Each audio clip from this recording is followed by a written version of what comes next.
ആവശ്യത്തിന് ജീവനക്കാരില്ലാത്തതിനാൽ കാസർഗോഡ് ജില്ലയിലെ സർക്കാർ ആശുപത്രികളുടെ പ്രവർത്തനം താളം തെറ്റുന്നു. എന്നിട്ടും ഒഴിവുകൾ നികത്താൻ സർക്കാർ തയ്യാറാകുന്നില്ലെന്നാണ് ആക്ഷേപം. ജില്ലയിൽ 72 ഡോക്ടേഴ്സ് ഉൾപ്പെടെ ആരോഗ്യവകുപ്പിലെ 301 തസ്തികകളാണ് ഒഴിഞ്ഞുകിടക്കുന്നത്.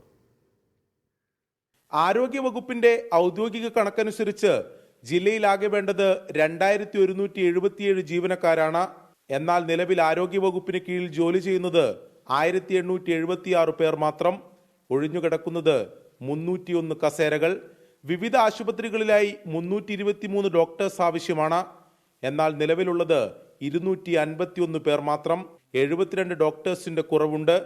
സർക്കാർ ആശുപത്രികളുടെ പ്രവർത്തനത്തെ കാര്യമായി ബാധിക്കുന്നത് ഡോക്ടേഴ്സിന്റെ അഭാവമാണ്. ഇതിനു പുറമെ 22 health inspector, 24 staff nurse, 79 junior health nurse എന്നീ ഒഴിവുകളിലും നിയമനമുണ്ടായിട്ടില്ല. പ്രത്യേകിച്ച് കാസർഗോഡ് പോലുള്ള ഒരു ജില്ലയിൽ ആരോഗ്യ വകുപ്പിൽ തസ്തികകൾ ഇങ്ങനെ ഒഴിഞ്ഞുകിടക്കുന്നു എന്ന് പറയുമ്പോൾ അത് വലിയ ഗുരുതരമായ പ്രശ്നം ഉണ്ടാക്കുമെന്ന കാര്യത്തിൽ യാതൊരു സംശയമില്ല. കാസർഗോഡ് എൻഡോസൾഫാൻ മേഖലയാണ്.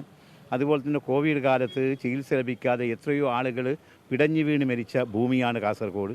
ഇപ്പോഴും ചികിത്സയുടെ കാര്യത്തിൽ വളരെയധികം പിന്നോക്കമാണ്.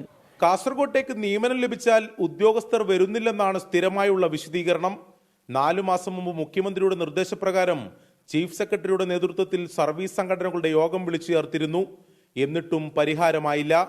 ആരോഗ്യവകുപ്പിന് പുറമെ ജില്ലയിൽ വിവിധ വകുപ്പുകളിലായി 1500-ലധികം സർക്കാർ ജീവനക്കാരുടെ ഒഴിവുകൾ അതേപടി തുടരുന്നുവെന്നാണ് കണക്ക്.